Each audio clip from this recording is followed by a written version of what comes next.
A black teenage girl stands in the hallway of a courtroom, holding a manila folder to her chest. She says nothing. She makes no sudden moves. She's early, dressed in her Sunday best, waiting to testify as a witness in someone else's case. But to one white courtroom officer, her presence feels wrong. He demands to know what she's doing there. She answers softly. He calls her disruptive, tells her to back away from the wall. She doesn't resist. She simply blinks. That's when he slaps her. A loud crack echoes across polished floors. She stumbles but doesn't fall. Her lip splits. The courtroom goes silent. The few who see it glance away. She doesn't yell. She doesn't flinch. She just stands back up, straighter than before. What no one in that room realizes is that her father is the man every agent in that building answers to, and he just walked through the courthouse doors. Before we continue, I'd love to know, where are you watching from today? Comment below. Her name is Amira Langston. She is 16 years old. She speaks softly, walks with quiet steps, and keeps her notebook stacked in neat piles by color. She wasn't raised to cause trouble. She was raised to see it, name it, and stand firm when it arrived. This morning, she woke up at 5:30 a.m., not because she had to, but because she wanted to be early. Her father taught her that early means prepared. He ironed her blouse while she recited her statement one last time. She didn't say much at breakfast, but he knew she was ready.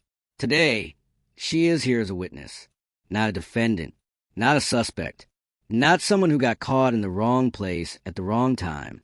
She's here for truth. It began 3 months ago at her high school when a classmate named Micah, another black student, was accused of stealing a teacher's laptop. No proof, no search, just a sudden suspension and whispers of behavioral issues. Amira had been there that day. She saw what happened. She saw who really touched the laptop. She heard the teacher's voice, heard the shift in tone. When they realized Micah was nearby, she wrote everything down that evening, handed it to the principal. Nothing changed. Now, Micah's mother has taken the district to court, and Amira has been called to testify. Not for money, not for revenge, for clarity. The courthouse is unfamiliar, but not intimidating. She's been in court buildings before. Her father, Agent Darius Langston, has served in federal law enforcement for over 20 years. He is respected, known for being calm, thorough, exacting. At home, he is kind, gentle, a man who sits beside her when she studies, who corrects her essays with a pencil and never with a sigh. He told her to speak only what she knows, to not let fear bend her truth. He reminded her that the law should be a place of fairness, and that sometimes you have to walk into the unfair to remind people of what justice looks like. She entered the courthouse alone, as they'd agreed.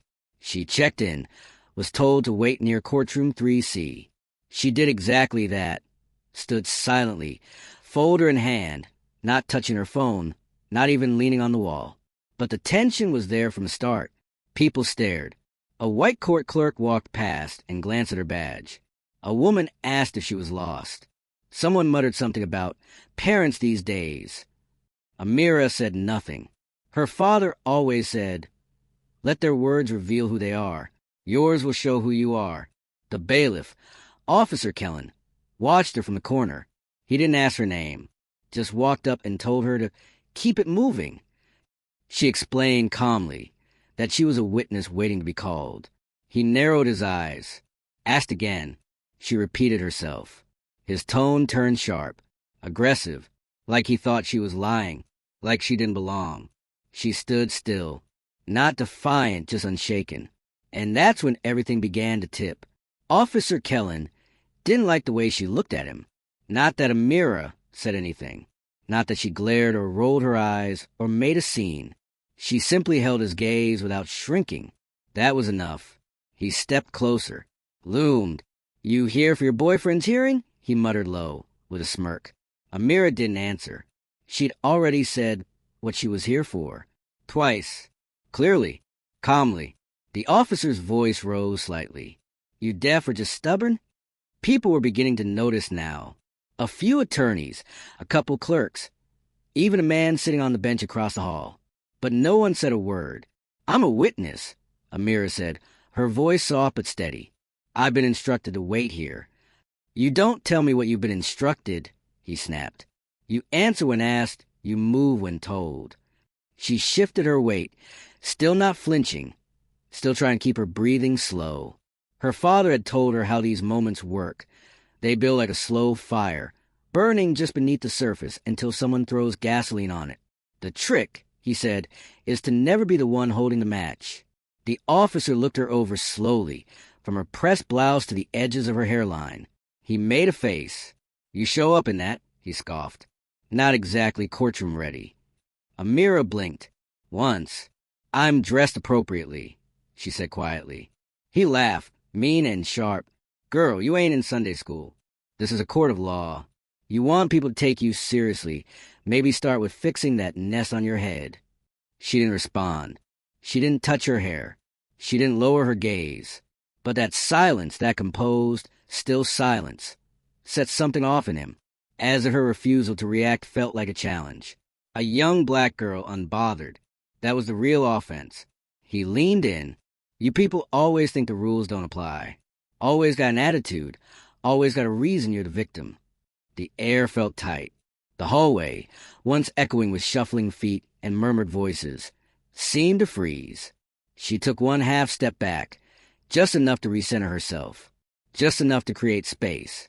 That movement, so small, so subtle, was his excuse. Before anyone could think, before anyone could speak, his hand was already rising. The slap cracked through the corridor like a gavel. It wasn't the kind of slap you give to startle. It was meant to sting, to shame, to say, "You don't belong here." Amira staggered. Her folder hit the floor. One page slipped out. Blood touched the corner of her lip. Her eyes blinked fast, but no tears came. No one rushed in. No hands reached for her. The clerk at the end of the hall pretended to type. The man on the bench looked down at his shoes. The woman who had questioned whether she was lost suddenly had somewhere else to be. And Officer Kellen? He stood over her like he'd just corrected a child. "Now sit down and keep your mouth shut," he said, turning back toward the courtroom doors. But Amira didn't sit. She bent slowly, picked up her folder, pressed her fingers along the crumpled edge, folded the loose page back into its place. And then she stood, not hurried, not panicked, just quiet and tall, with the same dignity she walked in with. Kellen paused halfway down the hallway, glancing back as if waiting for her to speak, to shout, to cry. She didn't. The bailiff narrowed his eyes and kept walking. Inside the courtroom, the noise returned. Papers shuffled, shoes scuffed against tile. Conversations resumed in whispers. But for those who had seen it, the intern sitting quietly at the clerk's table, the white attorney who glanced up too late, it was no longer just a regular day. It was something else now, something dangerous, because the girl who had been humiliated refused to be broken. And no one in that building had asked the most important question yet. Who is her father? She entered the courtroom like nothing had happened. Her lip still split. Her blouse slightly wrinkled from the fall. Her folder held tightly with both hands. She said nothing as she passed the bailiff who had hit her. He didn't look at her. Neither did the court clerk who'd seen everything. Neither did the attorney who'd been staring at his phone when it happened. The judge sat high above them, flipping through documents. He didn't glance at Amira when she took her seat on the witness bench, just motioned for the oath to begin. The court reporter kept typing. No one offered her a tissue. The prosecutor, a man with pressed sleeves and tired eyes, cleared his throat, asked her name, asked if she understood why she was here. She answered evenly. No hesitation, no trembling. Her voice was low but strong. The judge finally looked up, then quickly looked away. As Amira answered each question, the courtroom seemed to shrink, not in size, but in presence. The people became smaller, not because she grew louder, but because they heard, perhaps for the first time, the weight of a person who had no intention of being a victim. Still, there were no apologies, no corrections. No one said, "I saw what happened." No one said, "I'm sorry." When court recessed for a brief break, Amira remained in her seat. She wiped her lip with the corner of a napkin she found in her folder. Her hands didn't shake. Her feet didn't move. Behind her, the court in turn stared, not with pity, but with recognition. She, too, had been told to move along, to smile more, to wear something less aggressive. She, too, had swallowed shame in silence. Now she watched Amira breathe through it, eyes open, shoulders back. Still here. The hallway had returned to its rhythm. Papers shuffling, names being called. But the temperature in the room had shifted. A few people looked her way, not to help, not to speak, but to wonder what happens next, because what had happened, what they had witnessed, couldn't be undone. It lived in the air now, in the hush between footsteps, in the soft press of Amira's fingers against her folder. No tears came. No loud words followed. She simply waited for the court to resume. And then the door at the back of the courtroom opened. When the courtroom door opened, no one turned at first. People come and go in courtrooms all day, but then a shift in air, a presence made heads slowly lift. A tall man in a gray suit stepped inside. Trim beard, dark tie, a quiet stillness around him, like a pause in a storm. He didn't speak. He didn't scan the room. He looked only at one person. Amira. His eyes, usually warm, were unreadable. He didn't rush to her, didn't raise his voice. He just nodded once, slow and steady, and walked past the benches toward the front of the room. Then he showed his badge. The judge, who had barely acknowledged Amira's testimony, looked up fully now. The bailiff at the corner straightened. The court clerk stopped typing. Special Agent Darius Langston, Federal Bureau of Investigation. He said quietly, holding out his credentials, requesting a 5-minute recess. No resistance. The judge agreed with a quick bang of the gavel. The room began to empty, buzzing with soft murmurs. Darius didn't move toward the judge again. He didn't walk to Officer Kellen. Instead, he stepped gently toward Amira. He didn't ask if she was okay. He already knew the answer. He looked at her lip, took out a small tissue and offered it. She took it without a word. He pulled out his phone and snapped 2 quiet photos, one of her face, one the bloodstain on her collar. Then he placed a calm hand on her shoulder. "You did everything right," he said, his voice low, meant only for her. She nodded once, chin firm. Darius turned then, not toward the judge, not toward the jury, but toward the back of the courtroom, where Officer Kellen stood near the exit, arms folded, smirk fading. He didn't approach him. He didn't call out. Instead, he stepped over to the bailiff's supervisor seated at the side desk. He leaned in, whispered something, handed over a document. A statement? A report? No one heard the words, but the supervisor's face dropped in quiet panic. Then Darius walked back to Amira, said nothing, and waited.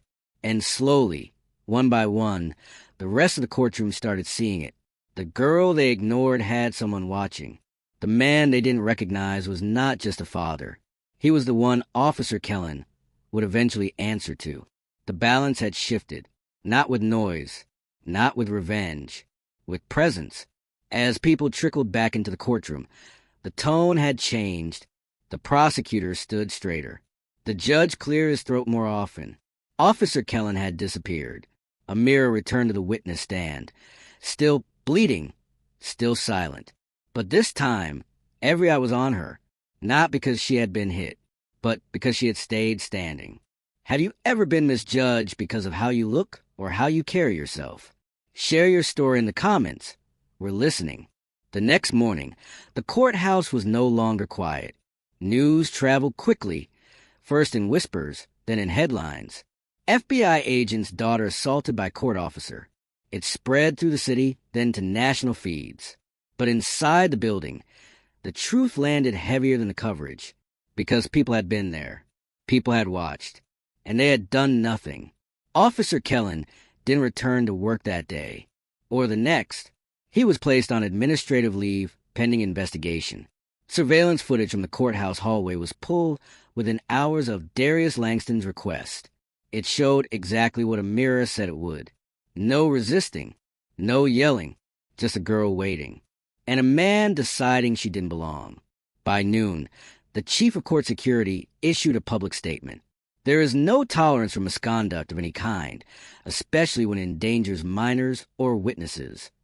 But the real reckoning came quietly within the courthouse itself.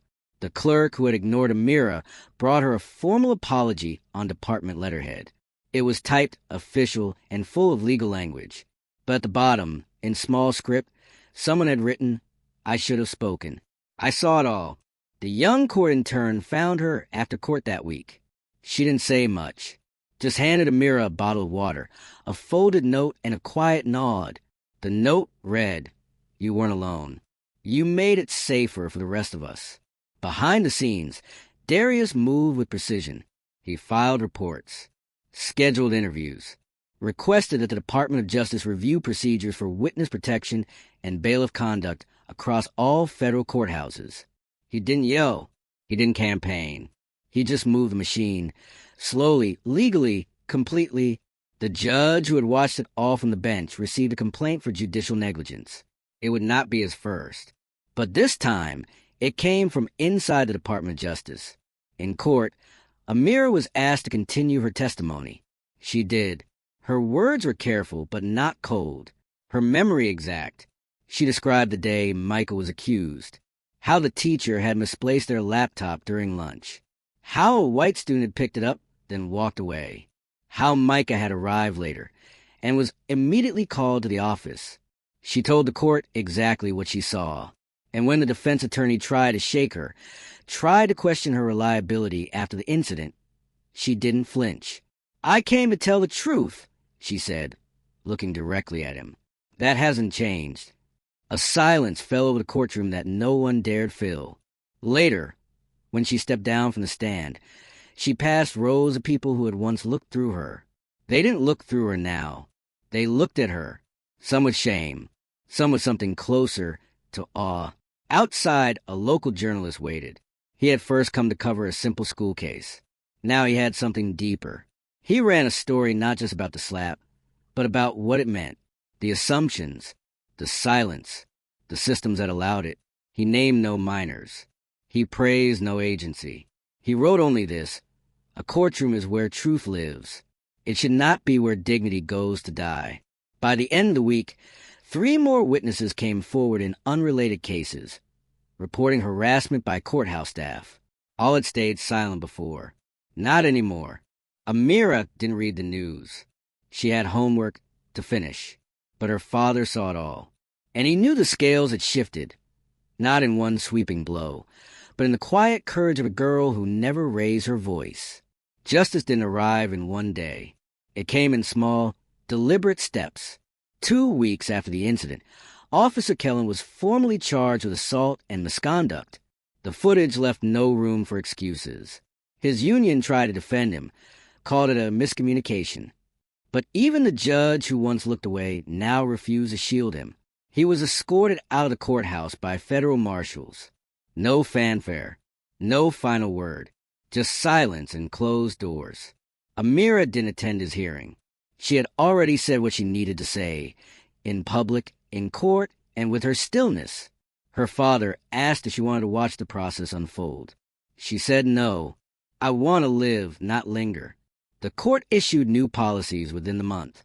All witnesses under 18 would now be escorted by verified legal staff, not general security. Court officers would undergo biannual training in racial bias, de-escalation, and witness protocol. A new hotline was established for anonymous reporting of courtroom misconduct. None of it made headlines after the first week, but it mattered. And Amira? She returned to school. The hallway stairs were different now, softer, curious, not cruel. A teacher who once doubted her called her a role model. Amira said nothing in reply. She just walked to class. Micah, the student she testified for, was reinstated, his record cleared. His mother hugged Amira the next time they crossed paths in a grocery store. "You changed everything for us," she whispered. Amira smiled gently but didn't agree. "I just told the truth," she said. Meanwhile, the Federal Justice Department quietly offered Agent Langston a new position, to lead a nationwide initiative focused on courtroom equity and conduct standards. It was a role that came with power, but also with scrutiny. He took it, but on one condition. You want real change, he told the panel. Then you need youth voices in the room. People like my daughter. They agreed. Within months, a national committee was formed. Lawyers, judges, civil rights experts, and 5 students under 18. Amira was the first name on the list. She never spoke at rallies. She never gave interviews. But she showed up every time, with notes, prepared thoughts, and a steady, unshaken voice. Her classmates didn't always understand the full story. Some still whispered, but they noticed how the teachers listened when she raised her hand, how the principal paused before speaking to her. She carried herself the same as always, quiet, focused, with her folders still neatly packed. One afternoon, while walking past the courthouse on her way to a mentoring session, she paused. The old wooden bench where she had once sat bleeding was gone. In its place stood a polished stone plaque. Simple, square, no dramatic design. Just a small engraving. To those who speak truth in silence. We hear you now. A security officer nearby, new, younger, black, gave her a respectful nod. She nodded back, then kept walking. In her neighborhood, she began tutoring younger kids who were struggling with reading. She never told them what happened in the courthouse. She never mentioned the news stories. She just helped them find their voice. One word at a time. The seasons changed. Courtrooms shifted. Names faded from headlines. But Amira remained. One crisp autumn morning, she stood at the foot of the same courthouse steps, a folder tucked under her arm again. This time, it held college applications, recommendations, dreams.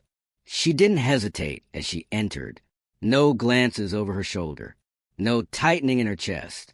Inside, the guards greeted her by name. The front desk clerk smiled and waved. No one asked why she was there. In the waiting area sat a young girl, no older than 12, legs swinging off the edge of a bench, holding a trembling folder in her lap. Alone, Amira sat beside her, not saying much. Just enough. What you're here to say, she whispered, matters. The girl looked at her, then nodded. Upstairs, the court moved on. Dockets, hearings, names being called. But beneath it all lived something different now. A shift in air, a quiet knowing. Dignity didn't beg for permission anymore.